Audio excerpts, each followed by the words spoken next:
So like that guy was saying before, all compasses point to the center of the Earth, okay, where the aurora borealis shoots out. When Hal from Green Lantern goes to Oa, he sees the aurora borealis. He could fly, and the area was beautiful. It looked like Atlantis, because that's what the fuck they're trying to tell you, okay? And this isn't all. This isn't it, guys. This isn't the end. There is a way out. That's what I'm trying to say. Like, this isn't all there is. I mean, this is a fucking joke to them. Farewell, my friends. I go on to a better place. Gotcha. Yeah, and look, you're not going to a better place. You're going with a fucking asshole that's gonna dismember you and all kinds of other shit. These fucking aliens are gonna dismember you. They're gonna break your cell apart, and they're gonna harness your energy, and they're gonna throw you right back in the fucking matrix, what's left of your consciousness.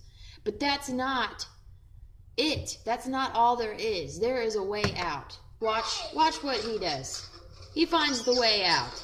Right there. It's that fucking easy.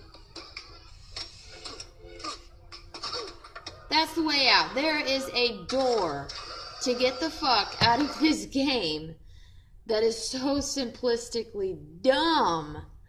This is literally the entire concept of what this place is. This cube, this game, this claw, all this shit. There's a fucking way out, okay? There is. Let me find it. So Mount Meru, the magnetic mountain which is depicted all throughout ancient cosmology, is actually what's left of the Tree of Life.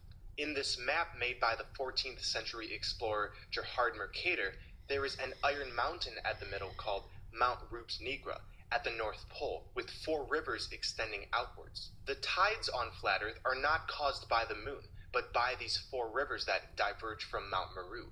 Yeah. They breathe in and out, causing the tides. Eden was also said to have 4 rivers, and a river went out of Eden to water the garden, and from thence it was parted and became 4 heads.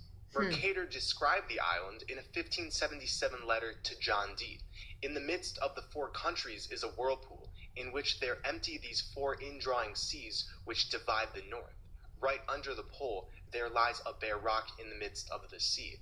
Its circumference is almost 33 French miles, and it is all of magnetic stone. In his 1904 Manual of Tides, Dr. Roland A. Harris gathered evidence from tidal patterns and sightings by Europeans and Inuit that all pointed to undiscovered lands near the pole. To Harris, the tides suggested that there was a hidden mechanism at the North Pole that influenced the tides. This mechanism is the 4 rivers. So Warren talks about the Persian Chinvat Bridge being situated near Mount Meru by Aaron Vej, the Persian Eden. Yeah. Warren writes, the Chinvat Bridge extends from the North Pole of the heavens to the North Pole of the earth. In a previous video of mine, I describe how the Norse tale of the Bifrost Bridge is linked to the center of our plane.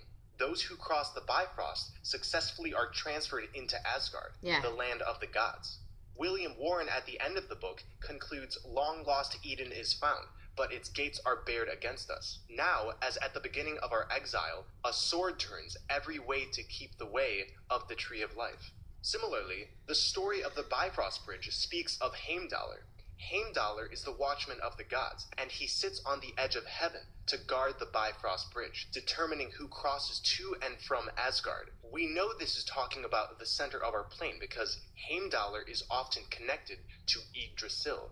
In the same vein, one of the etymologies of the Chinvat makes it the bridge of the judge. This tells us there is a spiritual filter in place at the center vortex, meaning only those who vibrate at frequencies of love and truth can pass through. And after being in this matrix of control for so long, we must signify to the universe that our intent is divine, and therefore our passing into Eden won't have negative repercussions. To activate our intent and align it with the vibrations of truth, we're engaging in blood over intent. We're spilling our blood over the intent. Now, I know some of you are kind of like, I don't know about this blood over intent. And that's okay. I mean, your blood has a lot of power. That's why they sacrifice people on top of the, what was it? The New World Order. You know, they had a blood sacrifice over that. You can look that shit up. So, you know, and they always have blood sacrifices of children to the moon on full moons. You know, there's a lot of power in our blood, okay? Electricity, and that's what they're using. But I mean, you know, to each his own. If you guys aren't about the blood over tit, I mean, that's cool too. I would also advise connecting with Mother Earth, and just, you know, vibrating on a higher frequency. I'm sure that will help you pass as well. As long as you know thyself and you identify yourself with your heart, which is love, I'm sure you can pass. I don't think you have to spill your blood. It would be wise, though, considering every time they give birth to another child, those soles of their foot of these children get sent off to the Vatican. And, you know, you only know what the hell the Vatican have done with our identity since birth. So, better safe than sorry, maybe do the blood over intent. Okay? I don't know. That's just my opinion. But, yeah, there's a way out of here. You fucking get the fuck out by going to the center of the dish. And the problem is there's a treaty and they're not going to let you through.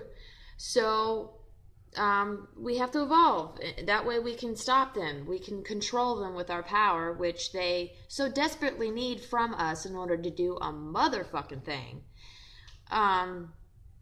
We need to evolve.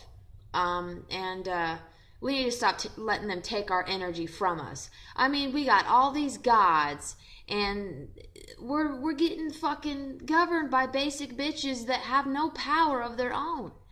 They literally have to rape and eat our children to gain our power. Our power. There's billions of supermen around the world, and we're getting governed by basic motherfucking bitches who ain't got no power of their own unless they eat our children. Okay? I mean, think about this, guys.